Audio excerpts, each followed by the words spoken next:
Hello everyone, welcome to my channel KGN Classes. Today I am going to discuss on ground tissue system. इस diagram में देखिए, इसमें आपको leaf, stem और root का transfer section दिखाई दे रहा है।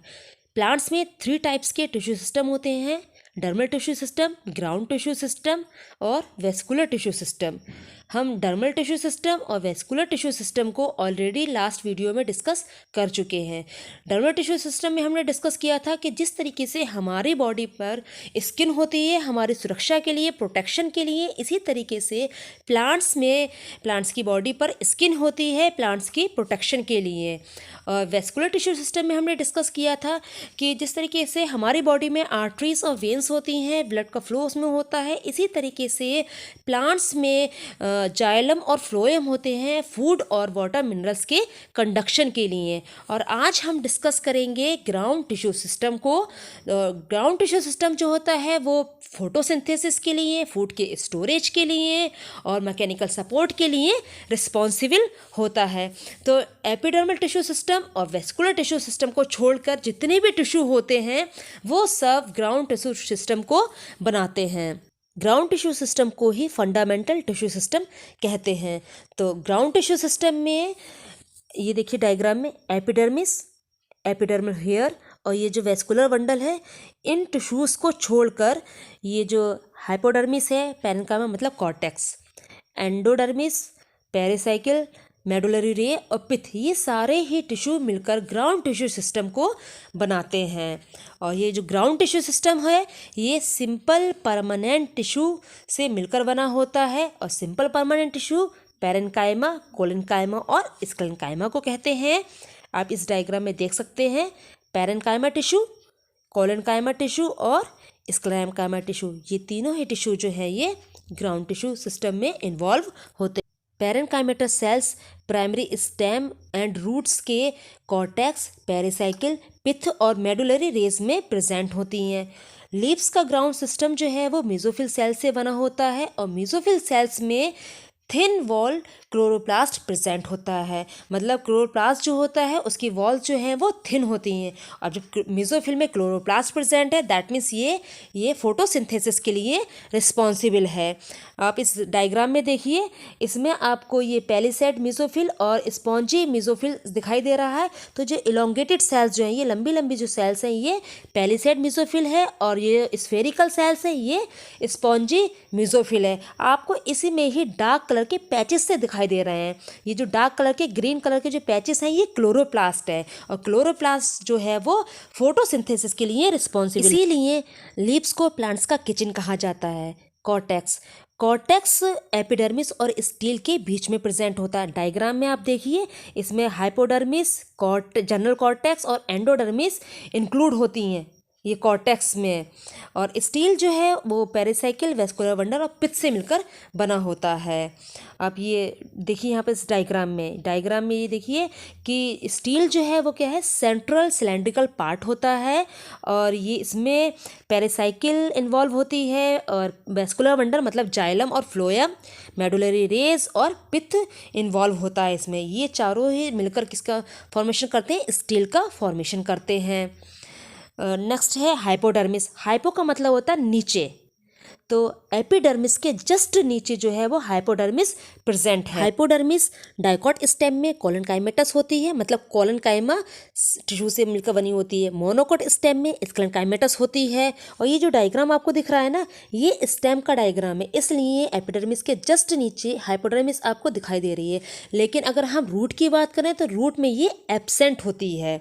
और ये डाइकॉट स्टेम और मोनोकोट स्टेम में कोलेन्काइमेटस और स्क्लेन्काइमेटस है। दैट मीन्स ये प्रोटेक्शन प्रोवाइड करती है और मैकेनिकल सपोर्ट प्रोवाइड करती है। जनरल कॉर्टेक्स जो है वो पैरेन्काइमेटस होती है, मतलब पैरेन्काइमा टिश्यू से बनी होती है। और ये डायग्राम में आप देखिए हाइपोडर्मिस और एंडोडर्मिस के बीच में प्रेजेंट होती है और ये फूड का स्टोरेज करती है और मेटाबॉलिक एक्टिविटीज़ में भी पार्टिसिपेट करती है। जनरल कॉर्टेक्स के जस्ट नीचे जो है वो एंडोडर्मिस होती है और एंडोडर्मिस जो है ये एंडोडर्मिस सिंगल लेयर होती है, पैरेनकाइमेटस होती है।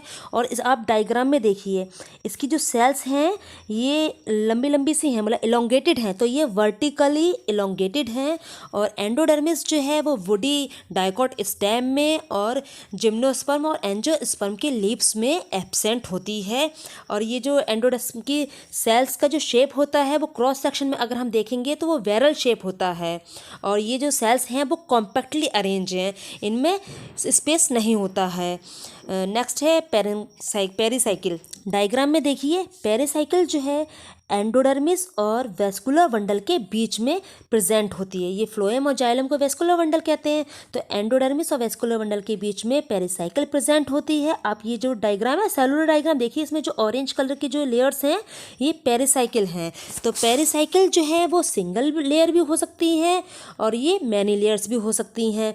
तो सिंगल लेयर जो है वो टेरिडोफाइट्स में होती हैं, और जो एंजियोस्पर्म है उसमें 2 से 3 लेयर्स होती हैं, और जिम्नोस्पर्म में मल्टी लेयर मतलब बहुत सारी लेयर्स होती हैं। और ये जो स्टील जो है स्टील की आउटर मोस्ट लेयर होती है। और ये जो जलीय पौधे होते हैं इसमें पेरिसाइकिल एब्सेंट होती है, और ये फूड का स्टोरेज करती है और मैकेनिकल सपोर्ट प्रोवाइड करती है। मोनोकोट में ये स्क्लेनकाइमेटस होती है, मतलब मैकेनिकल सपोर्ट प्रोवाइड करती है। पिथ को ही हम मेडुला कहते हैं। और ये जो पिथ है ये इंटरनल सेंट्रल सिलेंड्रिकल पार्ट होता है स्टेम का। आप इस डायग्राम में देखिए ये चारों तरफ ये जो कोन शेप के आपको स्ट्रक्चर दिखाई दे रहे हैं ये वेस्कुलर बंडल हैं, और वेस्कुलर बंडल चारों तरफ से सेंट्रल पार्ट को घेरे हुए हैं जिसे हम पिथ कहते हैं। और पिथ की जो है वो पैरेनकाइमेटस होता है, और इसकी जो सेल्स होती हैं वो लूजली अरेंज होती हैं, और इसमें इंटरसेलुलर स्पेस पाया जाता है। और ये जो है यंग जो स्टेम होता है उसमें क्लोरोप्लास्ट प्रेजेंट है, और क्लोरोप्लास्ट जो है वो फोटोसिंथेसिस के लिए रिस्पॉन्सिबल होता है। और जो मैच्योर पिथ होता है वो ल्यूकोप्लास्ट होता है उसमें, और ल्यूकोप्लास्ट जो है वो फूड स्टोरेज का ऑर्गन होता है। आप ये जो सेलुलर डायग्राम है और ये जो सर्कुलर वाला डायग्राम है आप दोनों में देखिए इसको।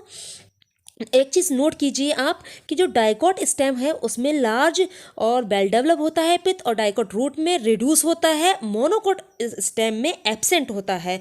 आप इतने टाइम जो धान की कटिंग चल रही है उसमें देखिए उसका जो प्याल है वो खोखला होता है, क्योंकि उसमें ना जो पिथ होता है वो एब्सेंट होता है, और जो मोनोकोट रूट में वेल डेवलप पिथ होता है। नेक्स्ट पिथ रेस को ही हम मेडुलरी रेस कहते हैं, और ये जो मेडुलरी रेस होती हैं ये पिथ सेल्स का एक्सटेंशन होती हैं। आप डायग्राम में इसको अच्छे से समझिए। ये जो डायग्राम है इसमें जो कोन शेप के वेस्कुलर बंडल दिखाई दे रहे हैं इनके बीच में वाइट कलर का स्पेस दिखाई दे रहा है। ये जो वाइट कलर की जो लॉन्ग स्ट्रिप टाइप की जो हैं ये इन्हीं को ही हम पिथ रेस कहते हैं।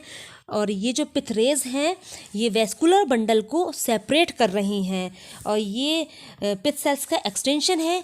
आपको ये जो इस डायग्राम है स्टेम का है इसलिए आपको ये दिखाई दे रही हैं, जबकि ये रूट के डायग्राम में क्लियर दिखाई नहीं देती हैं। पिथ रेज वाटर और फूड के रेडियल कंडक्शन में हेल्पफुल होती हैं।